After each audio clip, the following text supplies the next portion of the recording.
నవమాసాలు మోసి జన్మనిచ్చిన తల్లికి వృద్ధాప్యంలో అండగా ఉండాల్సిన కొడుకులు మొహం చాటేశారు. నడి రోడ్డుపై కన్నతల్లిని వదిలేశారు. అంతేకాకుండా వృద్ధురాలికి వచ్చిన పెన్షన్ కూడా తీసుకుని విడిచిపెట్టారు.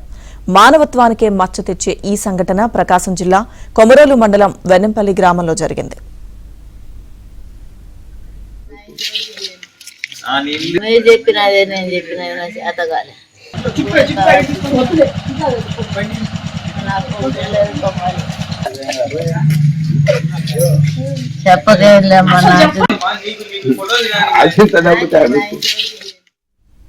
వెన్నంపల్లి గ్రామానికి చెందిన వెంకట లక్ష్మమ్మ అనే వృద్ధురాలి భర్త కొన్ని సంవత్సరాల క్రితం మృతి చెందాడు. తర్వాత తన 3 కుమారుల దగ్గర ఉండేది. అయితే కన్నతల్లిని పోషించడం భారంగా భావించిన కొడుకులు ఆమెను తీవ్రంగా వేధించేవారు. ఆస్తులు కూడా పంచుకున్నారు. అదేవిధంగా వృద్ధురాలికి వస్తున్న పెన్షన్ సమయం రాగానే ప్రతి నెల ఆమెను బలవంతంగా తీసుకువెళ్లేవారు.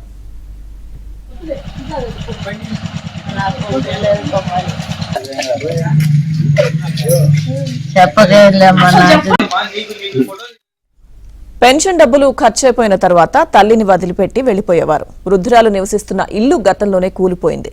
దీంతో స్థిర నివాసం లేక ఆమె రోడ్డుపై ఉంటుంది. సరైన దుప్పటి కూడా లేకుండా చలికి వణుకుతూ నడి రోడ్డుపై నిద్రిస్తుంది.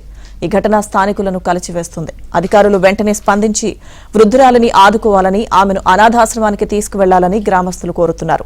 కొడుకులను కఠినంగా శిక్షించాలని డిమాండ్ చేస్తున్నారు.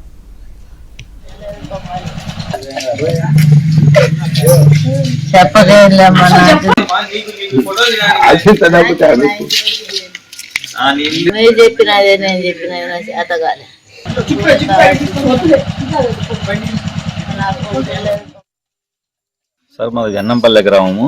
ఈమె పేరు లక్ష్మమ్మ. మాకు 3 కొడుకులు ఉన్నారు. ఈమె ఇప్పుడు సంవత్సరం 1 year లోపల నుంచి ఈమె పింఛన్ తీసుకొని అన్నం పెట్టుకుని ఆమె కొట్టి, పింఛన్ తీసుకున్న తర్వాత కొట్టి మళ్ళీ 10 రోజులు తీసుకొచ్చి వెన్నంపల్లి ఇక్కడ పడేసిపోతుంటారు. బయట ఉంది, ఈమెకి ఇల్లు పడిపోయింది లేదు. ఈమె ఏంటంటే బయట చలికి 15 రోజుల నుంచి ఇప్పుడు చలికి వణుకుతా సవ బతుకుల్లో ఉంది. మేము అనవసరంగా వదిలిపెట్టాలన్నా కూడా మాకు ఎవరు సహకరించక ఈమె ఇక్కడే వదిలేసినాము. ఆడికి మేము 10 రోజులు అన్నం పెడుతున్నాం. మేము ఎవరన్నా దాతలు ఉంటే మాకు సహకరిస్తే మంచిగా ఉంటుందని కోరుతున్నాం సార్. ఈమెకు 3 కొడుకులు ఉన్నారు. ఈమె చలికి బయటే ఉంటుంది. అప్పుడప్పుడు వచ్చి వాళ్ళు పింఛన్ తీసుకొని పోతున్నారు, తీసుకెళ్తున్నారు, మళ్ళీ తీసుకొచ్చి ఊర్లోనే పెడుతున్నారు. ఊర్లో వాళ్ళే భోజనం పెడుతున్నారు. ఇప్పుడు మరీ దారుణంగా ఉంది పరిస్థితి. మంచం నుంచి కూడా లేకుంది, అన్ని మంచంలోనే పడిపోతున్నాయి. పాపం ఆమెకు చలికి ఆమె ఏడుస్తూ ఉంటే ఊర్లో వాళ్ళందరూ బాధపడుతూ తీసుకొచ్చి పెడుతున్నారు. కానీ అన్ని పనులు చేయడానికి సహకరించట్లేదు. ఇది పనుల కాలం కాబట్టి అందరూ ఇబ్బంది పడుతున్నారు. వాళ్ళ పిల్లలు వచ్చి వాళ్ళని తీసుకెళ్లడమా లేదా అధికారులు వాళ్ళ పిల్లలు చెప్పి ఆమెకు సహకరించడం ఏదో ఒకటి చేయాలని మరి